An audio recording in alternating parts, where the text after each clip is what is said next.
മാറ്റിന്റെ പുതുപുത്തൻ വിശേഷങ്ങളിലേക്ക് എല്ലാവർക്കും സ്വാഗതം. അങ്ങനെ നയന നവ്യയ്ക്ക് വേണ്ടി കാച്ചുവെച്ചിരിക്കുന്ന പാലിൽ അനാമിക വിഷം ചേർക്കുകയും അതറിയാതെ ദേവയാനി അത് എടുത്ത് കുടിക്കുകയും ഒക്കെ ചെയ്യുന്നുണ്ടല്ലോ. അങ്ങനെ പാല് കുടിച്ച ദേവയാനിക്ക് രാത്രിക്ക് രാത്രി തന്നെ വീണ്ടും തീരെ സുഖമില്ലാതാവുകയും ആദർശും ജയനും നയനയും കൂടി ചേർന്ന് വേഗം തന്നെ ദേവയാനിയെ ഹോസ്പിറ്റലിൽ എത്തിക്കുകയും ചെയ്യാണ്. നവ്യയുടെ ഒരു നിലവിളി ഏത് സമയവും പ്രതീക്ഷിച്ചുകൊണ്ടിരുന്ന അനാമികയും രേവതിയും ദേവയാനിക്ക് തീരെ സുഖമില്ലാതായത് കണ്ട് തങ്ങൾക്ക് അബദ്ധം പറ്റിയോന്നുള്ള രീതിയിൽ പേടിയോടെ പരസ്പരം നോക്കുന്നുണ്ട്. പിന്നെ എല്ലാവരും ആകെപ്പാടെ വല്ലാത്തൊരു അവസ്ഥയിലായിരിക്കും. പെട്ടെന്ന് എന്താണ് ദേവയാനിക്ക് പറ്റിയത് എന്നറിയാതെ നിൽക്കായിരിക്കും എല്ലാവരും. മുത്തശ്ശനോടായിട്ട് പറയുന്നുണ്ട്, എന്താണെന്നറിയില്ല, ജയൻ മാല ഇട്ടപ്പോൾ മുതൽ ദേവയാനിക്ക് ചില ബുദ്ധിമുട്ടുകളും അസ്വസ്ഥതയും ഒക്കെ ഉള്ളതായിട്ട് ഞാൻ ശ്രദ്ധിച്ചിട്ടുണ്ട്. എപ്പോഴും ഒരു തളർച്ചയും ക്ഷീണവും ഒക്കെ ഉള്ളതുപോലെ പഴയതുപോലെയുള്ള ഉന്മേഷമൊന്നും ദേവയാനിക്ക് ഇപ്പോൾ ഇല്ലെന്നൊക്കെ പറയുന്നുണ്ട് കേട്ടോ മുത്തശ്ശൻ. എന്നാലും പെട്ടെന്ന് എന്താ ഇങ്ങനെ ഗുരുതരമാവാൻ കാരണം? ശരീരം മുഴുവൻ ഒടിഞ്ഞു നുറുങ്ങുന്നത് പോലെ വേദനിക്കാണെന്നും പറഞ്ഞ് അവളുടെ കരച്ചിൽ കണ്ടു നിൽക്കാൻ കഴിയുന്നില്ലായിരുന്നോ? എന്ത് പറ്റിയതായിരിക്കും വസുന്ധര എന്നൊക്കെ പറഞ്ഞ് മുത്തശ്ശൻ ഇങ്ങനെ ടെൻഷൻ അടിക്കുമ്പോൾ ഇദ്ദേഹം ഒന്ന് സമാധാനമായിട്ടിരിക്കെ, എന്തായാലും ഹോസ്പിറ്റലിലേക്ക് കൊണ്ടുപോയിട്ടുണ്ടല്ലോ, ജയൻ വിളിക്കുമായിരിക്കും, അപ്പൊ നമുക്ക് കാര്യം അറിയാലോ എന്നൊക്കെ പറയുന്നുണ്ട് മുത്തശ്ശി. ഇതേ സമയം വിവരങ്ങളൊന്നും അറിയാത്ത അഭിയാണെങ്കിൽ നവ്യയെ നോക്കിക്കൊണ്ട്, ഇവൾക്ക് എന്താ പാല് കുടിച്ചിട്ടും ഒന്നും സംഭവിക്കാത്തത്? അമ്മ പറഞ്ഞത് ശരിയാണെങ്കിൽ എന്തെങ്കിലും സംഭവിക്കേണ്ട സമയം കഴിഞ്ഞല്ലോ. ഇവൾ ആ പാല് മുഴുവൻ കുടിച്ചത് ഞാൻ കണ്ടതാണല്ലോ, പിന്നെന്താ ഇവൾക്കൊരു കുഴപ്പവുമില്ലാത്തത്? ഒരു കുഴപ്പവുമില്ലാതെ സുഖമായിട്ട് കിടന്നുറങ്ങല്ലേ എന്നൊക്കെ നവ്യയെ നോക്കിക്കൊണ്ട് ഇങ്ങനെ മനസ്സിൽ പറയുകയാണ് കേട്ടോ അഭി. എന്നാൽ ഇതേ സമയം ദേവയാനിയെ ഹോസ്പിറ്റലിലേക്ക് കൊണ്ടുപോയത് കണ്ട അനാമികയും രേവതിയും ആകെ പരിഭ്രമത്തോടെ ഇങ്ങനെ അങ്ങോട്ടും ഇങ്ങോട്ടും നടക്കായിരിക്കും. എന്തായിരിക്കും അമ്മ സംഭവിച്ചത്? നമ്മൾ പ്രതീക്ഷിച്ചവളുടെ നിലവിളിക്ക് പകരം വല്യമ്മക്കാണല്ലോ സുഖമില്ലാതായത്. നമുക്ക് ഇത്തവണയും അബദ്ധം പറ്റിയോ അമ്മേ? നവ്യക്കായിട്ട് തിളപ്പിച്ച് വെച്ചിരുന്ന പാലെങ്ങാനും വല്യമ്മ എടുത്ത് കുടിച്ചു കാണുമോ? അങ്ങനെയാണ് സംഭവിച്ചതെങ്കിൽ ഇതെല്ലാവരും അറിഞ്ഞു കഴിഞ്ഞാൽ നമ്മൾ എന്ത് ചെയ്യും അമ്മയെന്നൊക്കെ പറഞ്ഞ് ഇങ്ങനെ ടെൻഷൻ അടിക്കുകയാണ് കേട്ടോ അനാമിക. മോൾ ടെൻഷൻ അടിക്കണ്ട, ഇനി അഥവാ പിടിക്കപ്പെട്ടാലും നമ്മൾ ഒന്നും അറിഞ്ഞില്ലേ എന്നുള്ള ഭാവത്തിൽ അങ്ങ് നിൽക്കണം. അതിനെയാണല്ലോ ഏത് സമയവും അടുക്കളയിൽ കയറാറുള്ളത്. അവൾ തന്നെയാണ് ആ പാല് കാച്ചി വെച്ചത്. ആ പാല് കുടിച്ചിട്ടാണ് ദേവയാനിക്ക് സുഖമില്ലാതായത് എന്ന് തന്നെ ഇരിക്കട്ടെ. ഇക്കാര്യം എല്ലാവരും അറിഞ്ഞാലും നമുക്ക് ഈ കുറ്റം നയനയുടെ മേൽ തന്നെ ചുമത്താം. എനിക്കൊരു കുഞ്ഞ് പിറക്കുന്നതിന് മുമ്പേ ചേച്ചിക്കൊരു കുഞ്ഞ് പിറക്കുന്നതിൽ അസൂയ പൂണ്ട നയന നവ്യക്കുള്ള പാലിൽ വിഷം ചേർക്കുകയും അത് അബദ്ധത്തിൽ ദേവയാനി എടുത്തു കുടിച്ച് സുഖമില്ലാതായി. നമുക്ക് അങ്ങനെ വരുത്തി തീർക്കാം മോളെ, മോളൊന്ന് സമാധാനമായിട്ടിരിക്കുന്നൊക്കെ പറഞ്ഞ് രേവതി അനാമികയെ സമാധാനിപ്പിക്കുന്നുണ്ട്. എന്നാലും അമ്മേ, അവൾ മാർക്കിട്ട് ഒരു പണി കൊടുക്കാൻ നോക്കിയിട്ട് അത് നമുക്ക് തന്നെയാണല്ലോ തിരിച്ചു കിട്ടുന്നത്. അവറ്റുകളുടെ രണ്ടിന്റെയും ആയുസിന്റെ ഒരു ഫലം എന്നൊക്കെ പറഞ്ഞ് അനാമിക ഇങ്ങനെ സ്വയം നിരാശപ്പെടുമ്പോ, മോൾ ഇങ്ങനെ നിരാശപ്പെടാതെ ഇനിയും സമയമുണ്ടല്ലോ, നമ്മൾ ഇങ്ങനെ ശ്രമിച്ചു കൊണ്ടേയിരിക്കും. അവറ്റുകൾക്കുള്ള പണി അത് എങ്ങനെയെങ്കിലും നമ്മൾ കൊടുത്തിരിക്കും. ചിലപ്പോൾ നമ്മൾ ഒന്നും ചെയ്യേണ്ടി വരില്ല മോളെ. ആ നയനെ പുറത്താക്കാൻ ഇത് തന്നെയായിരിക്കും നല്ലൊരു അവസരം. ദേവയാനിക്ക് വിഷം കൊടുത്തത് നയനയാണെന്ന് നമ്മൾ വരുത്തി തീർത്ത് കഴിഞ്ഞാൽ പിന്നെ അവൾക്ക് ഇവിടെ ഒരു സ്ഥാനം ഉണ്ടാവുമെന്ന് മോൾക്ക് തോന്നുന്നുണ്ടോ? അവളെ ഇവിടെ തലയിലേറ്റ് വെച്ചിരിക്കുന്നവർ തന്നെ അവളെ ഇവിടെ നിന്ന് അടിച്ചിറക്കും. ഇല്ലെങ്കിൽ മോൾ കണ്ടോ? അതിനുള്ളതൊക്കെ അമ്മ ചെയ്തു വെക്കുന്നുണ്ട്, മോൾ കണ്ടോ എന്നൊക്കെ പറഞ്ഞ് വീണ്ടും എന്തൊക്കെയോ ഗൂഢാലോചന നടത്തുകയാണ് കേട്ടോ രേവതിയും അനാമികയും. എന്നാൽ ഇതേ സമയം ഹോസ്പിറ്റലിലെത്തിയ ദേവയാനിയുടെ അവസ്ഥ അതീവ ഗുരുതരമായിട്ടുണ്ടാവും. ഡോക്ടേഴ്സ് എല്ലാം ദേവയാനിയെ മാറി മാറി പരിശോധിക്കുന്നുണ്ട്. ഐസിയുവിന് പുറത്ത് ടെൻഷനോടെ നിൽക്കുകയാണ് ജയനും ആദർശും നയനയും. സമയം ഡോക്ടർ വന്നിട്ട് ആദർശിനോടും ജയനോടും ആയിട്ട് പറയുന്നുണ്ട്, ദേവയാനിയുടെ ഉള്ളിൽ മാരകമായിട്ടുള്ള വിഷം ചെന്നിട്ടുണ്ട്. പാലിലൂടെയാണ് വിഷം ഉള്ളിൽ ചെന്നിരിക്കുന്നത്. വയറെല്ലാം ക്ലീൻ ചെയ്തിട്ടുണ്ട്, പക്ഷെ 24 മണിക്കൂർ കഴിയാതെ ഒന്നും പറയാൻ പറ്റില്ലെന്നും പറഞ്ഞു ഡോക്ടർ അവിടുന്ന് പോകുമ്പോ ആകെ നടുങ്ങി നിൽക്കുകയാണ് കേട്ടോ ജയനും ആദർശും നയനയും. എന്തൊക്കെയാ അച്ഛയി കേൾക്കുന്നത്? അമ്മ വിഷം കഴിച്ചിരിക്കുന്നു എന്നോ? എങ്ങനെ? അതിന് മാത്രം അമ്മയ്ക്ക് എന്താ പ്രശ്നമെന്നൊക്കെ ചോദിക്കുമ്പോ, എടാ മോനെ ആദർശേ, ദേവയാനി ഒരിക്കലും അറിഞ്ഞുകൊണ്ട് അങ്ങനെ ഒരു കടുങ്കൈ ചെയ്യില്ല. ഇത് എങ്ങനെയോ അബദ്ധത്തിൽ വിഷം ഉള്ളിൽ ചെന്നതാണ്. അല്ലെങ്കിൽ ആരെങ്കിലും ദേവയാനിക്ക് വിഷം കലക്കി കൊടുത്തു. ആരായിരിക്കും അത്? എന്തായിരിക്കും ശരിക്കും സംഭവിച്ചിരിക്കുക എന്നൊക്കെ ഇങ്ങനെ ചിന്തിച്ച് ഒന്നും മനസ്സിലാവാതെ നിൽക്കായിരിക്കും അവർ മൂവരും. സമയമാണ് നയനയുടെ മനസ്സിലേക്ക് ആ കാര്യം ഓടിയെത്തുന്നത്. താൻ നവ്യേച്ചിക്ക് എടുത്തു വെച്ചിരിക്കുന്ന പാല് ആരോ കുടിച്ചതും താൻ വീണ്ടും നവ്യേച്ചിക്ക് പാല് തിളപ്പിച്ചതെല്ലാം ഓർത്തെടുക്കുക കേട്ടോ. അതെല്ലാം ഓർത്തെടുക്കുന്ന നയനയ്ക്ക് ചില സംശയങ്ങളൊക്കെ തോന്നുന്നുണ്ട്. നവ്യേച്ചിക്ക് എടുത്തു വെച്ചിരിക്കുന്ന പാലായിരിക്കുമോ അമ്മ കുടിച്ചത്? അങ്ങനെയാണെങ്കിൽ അതിലാരായിരിക്കും വിഷം ചേർത്തിരിക്കുക? ഉറപ്പായിട്ടും നവ്യേച്ചിക്ക് വെച്ച കെണി തന്നെയായിരിക്കും അമ്മക്ക് കൊണ്ടത്. ഇത് ചെയ്തത് മറ്റാരും ആയിരിക്കില്ല, ആ അനാമികയും അവളുടെ അമ്മയും തന്നെയായിരിക്കും. നവ്യേച്ചിയുടെ കുഞ്ഞിനെ കളയാനായിരിക്കും അവർ ഇങ്ങനെ ഒരു കടും കൈ ചെയ്തത്. എന്നാലും ഇത്രയും ക്രൂരതയുണ്ടോ അവരുടെ മനസ്സിൽ എന്നൊക്കെ ഇങ്ങനെ ചിന്തിക്കുകയാണ് നയന. ഇക്കാര്യം ആദർശേട്ടനോട് പറഞ്ഞാലോ? ഹേയ്, അല്ലെങ്കിൽ വേണ്ട, വ്യക്തമായിട്ടുള്ള തെളിവുകൾ കിട്ടിയിട്ട് മാത്രം മതി ആദർശേട്ടനോട് ഇക്കാര്യം പറയുന്നത്. എന്നാലും എന്തൊരു ക്രൂരതയാണ് അനാമികയും അവളുടെ അമ്മയും ഈ ചെയ്തു വെച്ചിരിക്കുന്നത്. ഇക്കാര്യത്തിൽ അവരെ ഒരിക്കലും വെറുതെ വിട്ടൂടാന്നൊക്കെ ഇങ്ങനെ ചിന്തിക്കുകയാണ് നയന. ഇതേ അതേസമയം അഭിയാണെങ്കിൽ നവ്യയ്ക്ക് ഇപ്പോൾ എന്തെങ്കിലും സംഭവിക്കും എന്നൊക്കെ ഇങ്ങനെ ചിന്തിച്ചുകൊണ്ട് ഉറങ്ങാതെ അങ്ങോട്ടും ഇങ്ങോട്ടും നടക്കായിരിക്കും. ആ സമയം അഭിയെ വന്ന് വിളിക്കുന്നുണ്ട് ജലജ. അഭിയുടെ ഫോണിലേക്കായിരിക്കും ജലജ വിളിക്കുന്നത്. അഭിയുടെ ഫോൺ റിങ് ചെയ്യുന്ന ശബ്ദം കേട്ട് നവ്യയും പതിയെ എണീക്കുന്നുണ്ട്. നവ്യ എണീറ്റതറിയാതെ അഭി അമ്മയോട്, എന്താ അമ്മ ഈ സമയത്ത് വിളിക്കുന്നത്? അമ്മ പറഞ്ഞതുപോലെ അവൾക്കൊരു കുഴപ്പവുമില്ല, അമ്മയെ അവര് പറ്റിച്ചതാണെന്നൊക്കെ പറയുന്നുണ്ട് അഭി. ഇതൊക്കെ ഞാൻ പറയാടാ, നീ ഒന്ന് ഇങ്ങോട്ട് പുറത്തേക്ക് വന്നേന്ന് പറഞ്ഞുകൊണ്ട് അഭിയെ പുറത്തേക്ക് വിളിപ്പിക്കുന്നുണ്ട് ജലജ. അഭി സംസാരിക്കുന്നത് കേട്ട നവ്യക്ക് ചില സംശയങ്ങളൊക്കെ തോന്നുന്നുണ്ട്. നവ്യയും പതിയെ അഭിയുടെ പിറകെ ചെല്ലുന്നുണ്ട്. അഭി അങ്ങനെ ജലജയുടെ അടുത്തേക്ക് വരുന്നതും ദേവയാനിക്ക് സുഖമില്ലാതായതും ദേവയാനിയെ എല്ലാവരും കൂടി ഹോസ്പിറ്റലിലേക്ക് കൊണ്ടുപോയ കാര്യമൊക്കെ അഭിയോട് പറയുന്നുണ്ട് ജലജ. അതേ സമയത്ത് നവ്യ ആണെങ്കിൽ അവിടെ മറിഞ്ഞു നിന്ന് ഇവരുടെ സംസാരമെല്ലാം കേൾക്കുകയാണ്. അമ്മയ്ക്ക് എന്ത് പറ്റിയതാ അമ്മയെന്നൊക്കെ ചോദിക്കുമ്പോ, എനിക്കറിയില്ലടാ, എനിക്കൊരു സംശയം, ഇനി ആ പാല് പരസ്പരം മാറിപ്പോയോ? നവ്യക്കായിട്ട് എടുത്തു വെച്ചിരിക്കുന്ന പാലെങ്ങാനും ഏടത്തി കുടിച്ചു കാണുമോ? അതുകൊണ്ടായിരിക്കോ ഏടത്തിക്ക് സുഖമില്ലാതായത്? അതൊന്നും ആയിരിക്കില്ല അമ്മേ, അമ്മായിക്ക് വേറെ എന്തെങ്കിലും ആയിരിക്കും.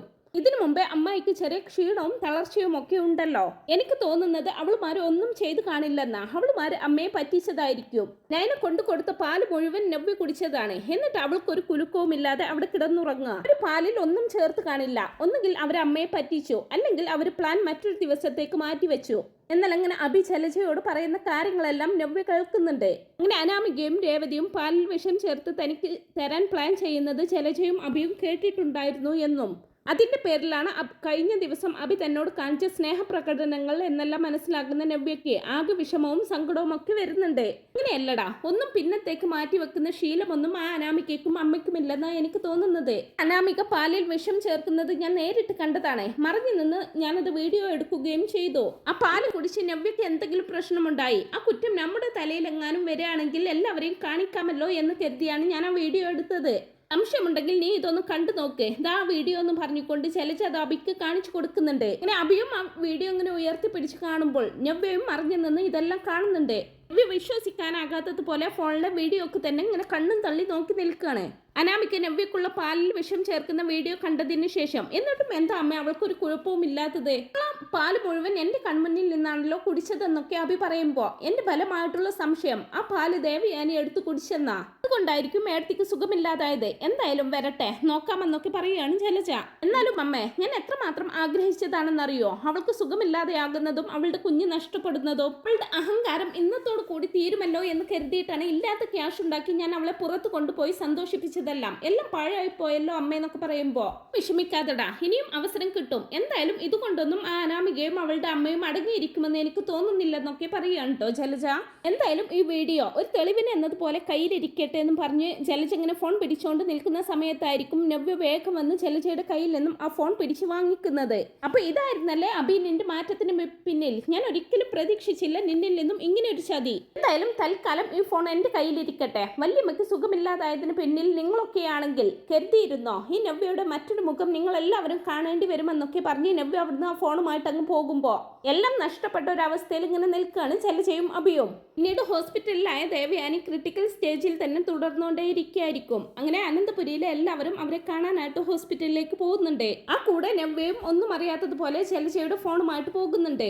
നല്ലൊരു തെളിവ് നവ്യയുടെ കയ്യിൽ ഉള്ളത് കൊണ്ട് തന്നെ ജലജ മറുത്തൊന്നും പറയാതെ നവ്യയുടെ വാലയിൽ തൂങ്ങി നടക്കുകയായിരിക്കും. അങ്ങനെ ഹോസ്പിറ്റലിലെത്തിയ മൂർത്തി സാറിനോടും ഡോക്ടർ കാര്യങ്ങളെല്ലാം വിശദമായിട്ട് പറയുന്നുണ്ട്. ദേവയാനി കുടിച്ച പാലിൽ കൊടും വിഷം കലർന്നിട്ടുണ്ടായിരുന്നെന്നും ആ പാല് കുടിച്ചത് കൊണ്ടാണ് ദേവയാനി ഇങ്ങനെ ഒരു ക്രിട്ടിക്കൽ സ്റ്റേജിൽ കഴിയുന്നത് എന്നും. അന്നേരം മുത്തശ്ശൻ ചോദിക്കുകയാണ്, അതെങ്ങനെ പാലിൽ ഇങ്ങനെ ഒരു വിഷം കലർന്നത്? എന്നെ മോളെ, ശരിക്കും എന്താ സംഭവിച്ചത്? മോൾക്ക് എന്തെങ്കിലും അറിയാവോ എന്നൊക്കെ ചോദിക്കുമ്പോ നയന സംഭവിച്ച കാര്യങ്ങളൊക്കെ പറയുന്നുണ്ട്. ഞാൻ ചേച്ചിക്ക് വേണ്ടി എന്നത്തെയും പോലെ പാല് കാച്ചി വെച്ചിട്ട് അത് തണുക്കാൻ വേണ്ടി അവിടെ നിന്ന് പോയിരുന്നു. തിരികെ വന്നപ്പോൾ ആ പാൽ അവിടെ ഉണ്ടായിരുന്നില്ല. അതായിരിക്കും അമ്മ എടുത്ത് കുടിച്ചത്. പക്ഷെ അതിലെങ്ങനെയാണ് വിഷം കലർന്നത് എന്ന് എനിക്കറിയില്ല മുത്തശ്ശ എന്നൊക്കെ പറയുകയാണ് നയന. ഉടനെ തന്നെ അനാമിക പറയാണ്, ഇപ്പൊ എല്ലാവർക്കും മനസ്സിലായില്ലേ, ഇവള് തന്നെയാണ് കള്ളി. ഇവളുടെ ചേച്ചിയുടെ കുഞ്ഞിനെ ഇല്ലാതാക്കാൻ വേണ്ടിയിട്ട് മനഃപൂർവ്വം ചെയ്തതായിരിക്കും. അപ്പോഴേക്കും ആദർശ് പറയാണ്, അനാമിക വെറുതെ ആവശ്യമില്ലാത്ത കാര്യങ്ങളൊന്നും പറയണ്ട, തെളിവില്ലാതെ എന്തും അങ്ങ് വിളിച്ചു പറയാമെന്നല്ല. നയന ഒരിക്കലും അങ്ങനെ ഒരു കുറ്റം ചെയ്യില്ല എന്ന് ഇവിടെ എല്ലാവർക്കും അറിയാമെന്നൊക്കെ പറയുകയാണ് ആദർശ്. നവ്യ ആണെങ്കിൽ അനാമിക പറഞ്ഞു ഏതുവരെ പോകുമെന്നിങ്ങനെ നോക്കി നിൽക്കായിരിക്കും. അനാമിക നയനയെ കുറ്റപ്പെടുത്തുമ്പോൾ ജാനകിയും അത് ഏറ്റുപിടിക്കുന്നുണ്ട്. അതെ അതെ, തനിക്കൊരു കുഞ്ഞു പിറക്കുന്നതിന് മുമ്പ് ചേച്ചിക്കൊരു കുഞ്ഞു പിറക്കുന്നത് അവൾക്ക് സഹിച്ചിട്ടുണ്ടാവില്ല. അതുകൊണ്ട് നയന തന്നെയായിരിക്കും ഇത് ചെയ്തത് എന്നൊക്കെ ജാനകിയും പറയുമ്പോൾ നയന അങ്ങനെ വിഷമത്തോടെ കരയാണ്. ആ സമയം ആദർശ് നയനയെ ആശ്വസിപ്പിക്കുന്നുണ്ട്. ആ സമയം നവ്യ വന്നിട്ട് നയന നീ ഇങ്ങനെ കരഞ്ഞോണ്ടിരിക്കുകയല്ല വേണ്ടത്. എന്തായാലും ഇത് ചെയ്തവരെ ഇത്തവണയെങ്കിലും നമുക്ക് എല്ലാവർക്കും മുമ്പിൽ കൊണ്ടുവരണം. ഇന്ന് ഇങ്ങോട്ട് വന്നേ, എനിക്കൊരു കാര്യം പറയാനുണ്ട്. ആദർശേട്ടനും വാന്നും പറഞ്ഞുകൊണ്ട് നവ്യ അവരെ രണ്ടുപേരെയും മാറ്റി നിർത്തി സംസാരിക്കുന്നതൊക്കെ പേടിയോട് ഇങ്ങനെ കണ്ടു നിൽക്കുകയാണ് ജലജ അഭിയോട്. എടാ, അവൾ ആദർശനോട് എല്ലാം പറയുമെന്നാ എനിക്ക് തോന്നുന്നത്. എല്ലാം തകരുമല്ലോ എന്നൊക്കെ പറയുമ്പോ അമ്മയൊന്ന് സമാധാനമായിട്ടിരിക്കെ, നമ്മളൊന്നും ചെയ്തിട്ടില്ലല്ലോ. ചെയ്തത് അനാമികയും അവളുടെ അമ്മയും കൂടിയല്ലേ. ആ വീഡിയോയിൽ ഉള്ളതും അവരാണ്. അതുകൊണ്ട് അമ്മ പേടിക്കാതിരിക്കുന്നൊക്കെ പറഞ്ഞ് അഭി ജലജയെ ആശ്വസിപ്പിക്കുന്നുണ്ട്. പിന്നെ നവ്യ നയനയോടും ആദർശനോട് പറയുന്നത്, ആദർശേട്ടാ എനിക്ക് ചില സംശയങ്ങളൊക്കെ ഉണ്ട്.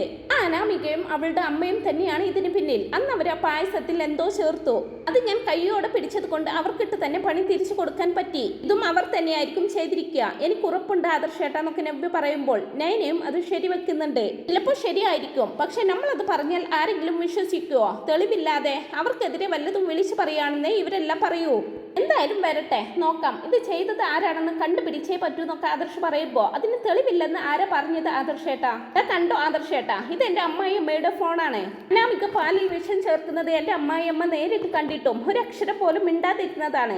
പക്ഷെ അവർ ഇങ്ങനെ ഒരു നല്ല കാര്യം ചെയ്തു. അനാമികയുടെ ക്രൂരത ഫോണിൽ വീഡിയോ എടുക്കാൻ തോന്നിയത് ഒരു ഭാഗ്യത്തിനാണ്. ആദർശേട്ടനെ ഇതൊന്നും കണ്ടു നോക്കെന്ന് പറഞ്ഞുകൊണ്ട് നവ്യ വീഡിയോ നയനയ്ക്കും ആദർശനും കാണിച്ചു കൊടുക്കുന്നുണ്ട്. അത് കാണുന്ന ആദർശ് ആകെ നടുങ്ങി പോകുന്നുണ്ട്. ഇങ്ങനെ ഒരു ക്രൂരത ചെയ്യാൻ മാത്രം മനസ്സ് വന്നോ അവർക്ക് എന്നൊക്കെ ചിന്തിച്ചുകൊണ്ട് ദേഷ്യം കൊണ്ട് ഇങ്ങനെ വിറക്കുകയാണ് ആദർശ്.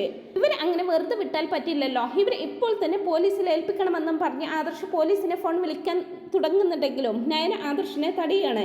ഇപ്പൊ പോലീസിനെ വിളിച്ചു വരുത്തി ഇവിടെ ഒരു പ്രശ്നം ഉണ്ടാക്കണ്ട ആദർശേട്ടാ. ആദ്യം അമ്മയുടെ കണ്ടീഷൻ ഒന്ന് മെച്ചപ്പെടട്ടെ, എന്നിട്ടാവാം പോലീസിനെ വിളിക്കുന്നതെന്നൊക്കെ പറയുമ്പോൾ അപ്പൊ ഈ കുറ്റം ചെയ്തവരെ വെറുതെ വിടണമെന്നാണോ നയന നീ പറയുന്നതെന്നൊക്കെ ചോദിക്കുമ്പോ എന്ന് ഞാൻ പറഞ്ഞില്ലല്ലോ ആദർശേട്ടാ. ഇങ്ങനെ ഒരു ക്രൂരത ചെയ്യാൻ മനസ്സ് വന്ന അനാമികയ്ക്കും അവളുടെ അമ്മയ്ക്കും തക്ക ശിക്ഷ തന്നെ കൊടുക്കണം. ഇല്ലെങ്കിൽ അവർ ഇനിയും ഇത് ആവർത്തിക്കും. ഇപ്പൊ ഇവിടെ പോലീസ് വന്ന് ആകെ വഷളായി. അതിന്റെ പേരിൽ അനാമികയെയും അവളുടെ അമ്മയെയും അറസ്റ്റ് ചെയ്ത് കൊണ്ടുപോയാൽ അത് നമ്മുടെ കുടുംബത്തെ ആയിരിക്കും ബാധിക്കുക. നമ്മുടെ അനന്തപുരി കുടുംബത്തിന്റെ മാനം തന്നെ പോവില്ലേ? അതുകൊണ്ട് ആദർശേട്ടന് ഒന്ന് സമാധാനപ്പെട്. അമ്മയുടെ നില മെച്ചപ്പെട്ടതിന് ശേഷം ആദർശേട്ടന് ഈ തെളിവും വെച്ച് അവർക്കെതിരെ എന്ത് വേണമെങ്കിലും ചെയ്തോ. അതിനൊന്നും എതിരെ നിൽക്കില്ലെന്നും പറഞ്ഞുകൊണ്ട് ആദർശിനെ ഒരുവിധം അടക്കി നിർത്തുകയാണ് നയന. അങ്ങനെ ആദർശം ഒന്ന് അടങ്ങുന്നുണ്ടെങ്കിലും അനാമികയുടെയും അവളുടെ അമ്മയുടെയും മുഖം കാണും തോറും അവരെ കടിച്ചു കീറാനുള്ള ദേഷ്യമുണ്ടായിരിക്കട്ടോ ആദർശിനെ. എൻ്റെ അമ്മയുടെ അവസ്ഥക്ക് കാരണക്കാരായവരെ ഒരിക്കലും വെറുതെ വിടില്ലെന്ന് ആ ഹോസ്പിറ്റലിൽ വെച്ച് പ്രതിജ്ഞ എടുക്കുകയാണ് ആദർശ്.